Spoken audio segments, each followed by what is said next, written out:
murder of children.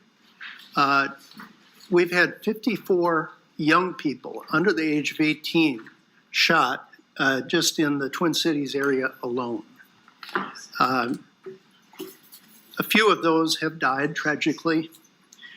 They were not involved in any crime. They were innocent bystanders and victims of the crimes that were being participated in elsewhere in their neighborhood. We also have carjackings, drag racing, robbery, and aggravated assault, also to name a few. Minneapolis saw shootings and homicides soar in 2020, a trend that's continued in the first half of this year as well. Here's a few noteworthy statistics from the most recent BCA 2020 report released this summer. Minnesota recorded a 16% increase in violent crime in 2020.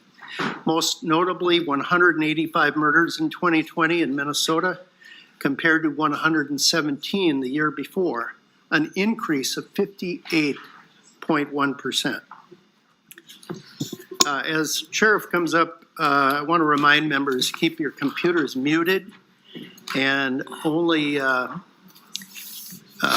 speak into the desk microphone,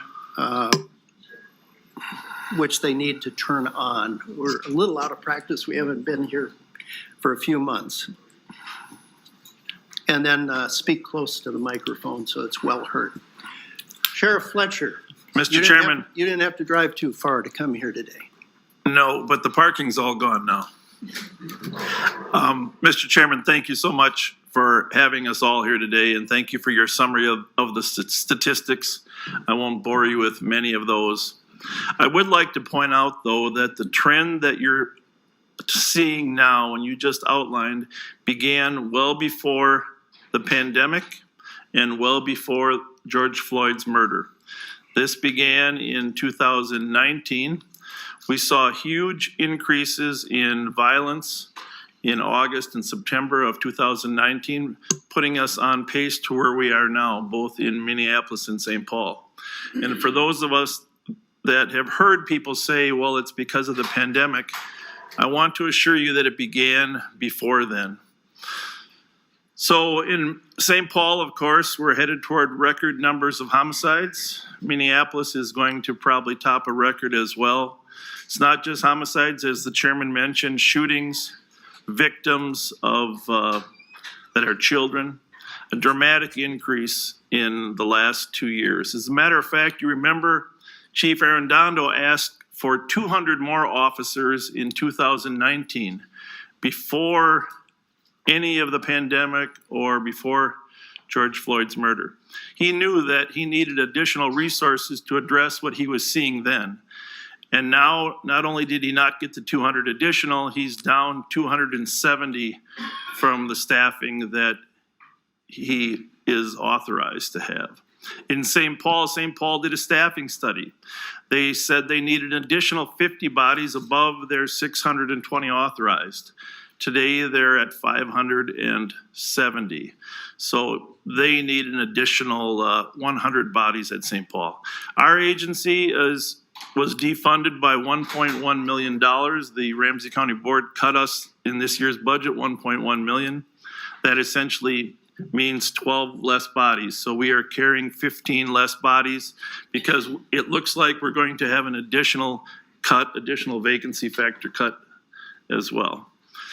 So the state of law enforcement in the inner city metro, is that the Zoom? Mm-hmm. The state of law enforcement in the inner city metro is not good.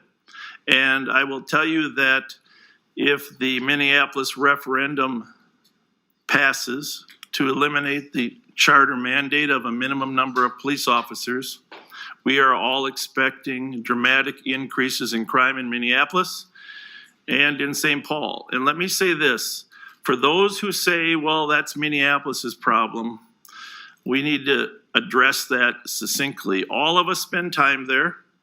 What happens in Minneapolis will affect this entire state. It is the jewel of our state when it comes to restaurants, sports, and other activities that we all want to visit.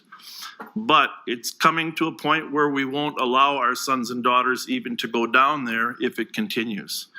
So is there an answer there that the state could weigh in on? I'm not sure, except it may come to this, Mr. Chair. You may have to tie local government aid to the ability of local cities to provide an adequate level of police force. I'm hoping that the charter amendment does not pass, but if it does, it's going to require some type of state intervention. And the State Patrol and the Hennepin County Sheriff's Office do not have the resources to rescue Minneapolis from what will happen if it continues to shrink. Just a couple thoughts. I know I'm probably going to use my whole 10 minutes here, and I apologize for that. Shooters don't start out as shooters. I spent a lot of time in juvenile justice. I know a lot about juvenile crime and how they start at age 8, 9 years old. Shooters start out as juvenile delinquents, and they evolve through the system. I could paint you a picture of their evolution. One of the gateway crimes is auto theft. We're seeing a huge increase in auto thefts of 13, 14, 15 years old. And those cases are not taken seriously by our justice system. Whose fault that is, we can have a longer debate and should during the session. But shooters evolve from auto theft to drug usage to gang involvement and eventually to shooting. Virtually every shooter that we have shooting now had a lengthy juvenile history. We need to fix that. We have no place to really help kids get the help they need. We used to have Boys Totem Town. We used to have Hennepin County Homeschool. There was discussions about having a merge facility. There is no option. There's no alternative to place kids so they can get the help they need with their drug addiction, with their friend circle, with their anxiety issues, their depression issues. We need some type of location that we can stop the evolution of these children before they become shooters. When you see those numbers, think about where those shooters were 10 years before and how we could have helped them get the resources that they want. Just finally, a couple legislative tweaks. If you could, maybe your staff can write these down. Auto theft is up. What's up with it is fleeing in a motor vehicle. We need help in addressing the fleeing in the motor vehicle issue. And one thing you could do is provide an aggravated fleeing statute that when you go on the wrong side of the road or when you endanger others while you're fleeing, that statute would be enhanced. It could be attempted criminal vehicular homicide, or it could be aggravated fleeing. But if there's room in there in the statute to enhance the penalty if they go on the wrong side of the road. Most agencies are ceasing to chase once they're on the wrong side of the road. Let's elevate that crime and make it higher. There is a statute, and I know Chair Limmer is very concerned about privacy. I am as well, but there's a statute regarding placing trackers on cars that prohibits us from placing trackers on any car without the owner's permission. We would like that statute to exempt stolen cars. Quite often, we come across stolen cars that we could track. They're on the move. We have undercover cars. We have a grant from your Commerce Department on auto theft. It's a great program. But we're not allowed by statute to actually put a tracker on a stolen car. So if you can carve out an exemption, we'd have much better success in tracking those stolen cars. Obviously, you've read in the paper, I'm concerned about county attorney discretion. I think we should have a longer conversation about that. I think you need to limit what the county attorneys choose to enforce and not enforce. That's a statutorial duty of yours, not the county attorneys. And obviously, we need some help there. ShotSpotter technology, we'd love to have it in St. Paul, some type of grant program where you could help facilitate the financing of ShotSpotter would be great. Mandatory minimums for gun crimes.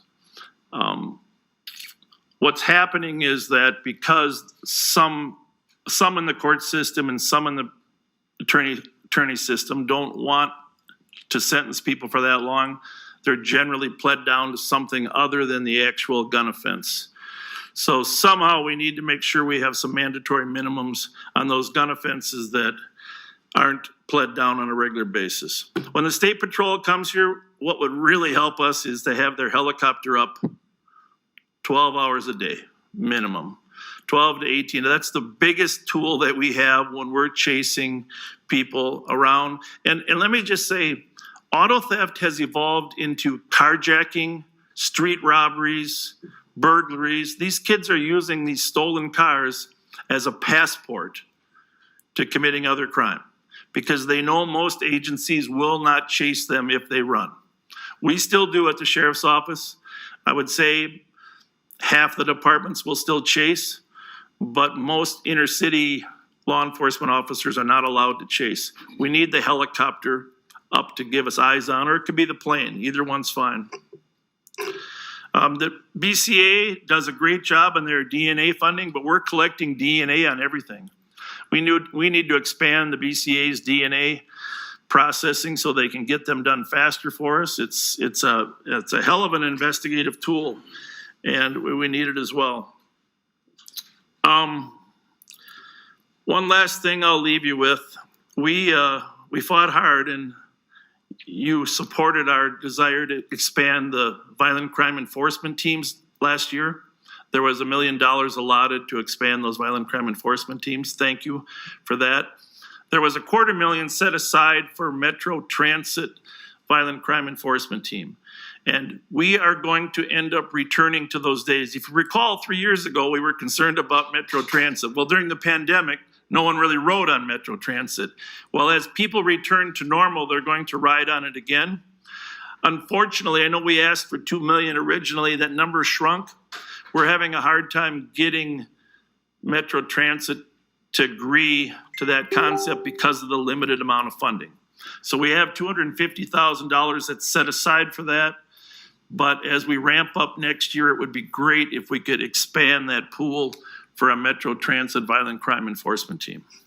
And I'll conclude my remarks. And